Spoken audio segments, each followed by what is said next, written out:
എനിക്ക് ഈ പാസ്റ്റർമാരെയും അതുപോലെ തന്നെ ഈ ആൾ ദൈവങ്ങളൊക്കെ വലിയ ഇഷ്ടമാണ്, വലിയ ബഹുമാനമാണ്. അത് മറ്റൊന്നും കൊണ്ടല്ല, അവരെത്ര സിമ്പിളായിട്ട് കാശുണ്ടാക്കുന്നതെന്ന് നിങ്ങളൊന്ന് ആലോചിച്ച് നോക്കിയേ. അവരുടെ ബുദ്ധി ഒന്ന് ആലോചിച്ച് നോക്കിയേ. നമ്മളൊക്കെ രാവിലെ തൊട്ട് വൈകുന്നേരം വരെ ആണ്ട ഊണം കിടന്ന് പണിയെടുത്താലും എന്നത് കിട്ടുന്നത് എന്നിട്ട് കടവും കടപ്പടിയും ക്രെഡിറ്റ് കാർഡ് അങ്ങോട്ട് വലിച്ച് ഇങ്ങോട്ട് മാറ്റി ഈ കാർഡിലെ പൈസ എടുത്ത് അപ്പുറത്തോട്ടിട്ട് അവിടുത്തെ എടുത്ത് ഇങ്ങോട്ടിട്ട് ഇങ്ങനെയാണ് ഓരോ മാസം കൂട്ടിമുട്ടിക്കുന്നത്. അവരൊന്ന് ആലോചിച്ച് നോക്കി. അവർ സിമ്പിളായിട്ട് അവർക്ക് കാര്യം അറിയാം. മതം എന്ന് പറഞ്ഞ സാധനം വിറ്റ് കഴിഞ്ഞ് ഇവിടെ ഇഷ്ടം പോലെ കാശുണ്ടാക്കാം. പൊട്ടന്മാരായിട്ടുള്ള ആൾക്കാർ നമ്മുടെ പുറകെ വരുമെന്ന് അവർക്ക് കൃത്യമായിട്ട് അറിയാം. ഈ പാസ്റ്റർമാരൊക്കെ കിടന്ന് കാണിക്കാൻ നിങ്ങൾ കണ്ടില്ലേ? സ്റ്റേജിലൊക്കെ കിടന്നിട്ട് അഭിനയിക്കാൻ വേണ്ടി ആൾക്കാരെ കൊണ്ടുവരുന്നു. അവർ വന്ന് തുള്ളി കളിക്കുന്നു. അതേസമയം പ്രാർത്ഥിക്കാൻ പറ്റുന്നവർ ഇതെല്ലാം കണ്ട് വിശ്വസിക്കുന്നു.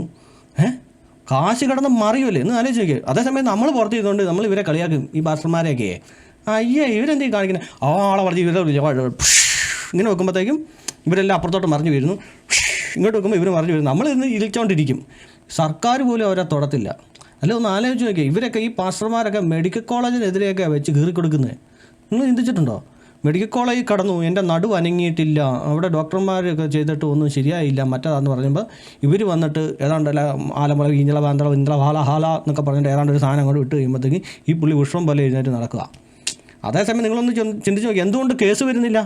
ഇത് നിയമപരമായിട്ട് തെറ്റില്ലേ ഈ ആൾക്കാരെ പറ്റിക്കുക എന്ന് പറഞ്ഞു കഴിഞ്ഞാൽ? ആശുപത്രിയിൽ പോലും പോകാത്ത അസുഖങ്ങൾ ഞങ്ങൾ മാറ്റിത്തന്നു എന്നൊക്കെ പറഞ്ഞ് പ്രചരിപ്പിക്കുക എന്ന് പറഞ്ഞു കഴിഞ്ഞാൽ ഇത് ശരിയല്ലല്ലോ. എന്തുകൊണ്ട് നിയമം ഇടപെടുന്നില്ല?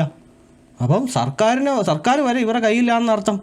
അപ്പോൾ അവർ ബുദ്ധിരാക്ഷസന്മാരും കാശുണ്ടാക്കുന്നവരും അല്ലേ? അതുകൊണ്ടാണ് എനിക്ക് അവരോട് ഭയങ്കര ബഹുമാനം എന്ന് ഞാൻ പറഞ്ഞത്. സമ്മതിക്കണം അല്ലേ? നീ ആ പരിപാടിയല്ല നോക്കിയാലോ എന്ന് ആലോചിക്കുക.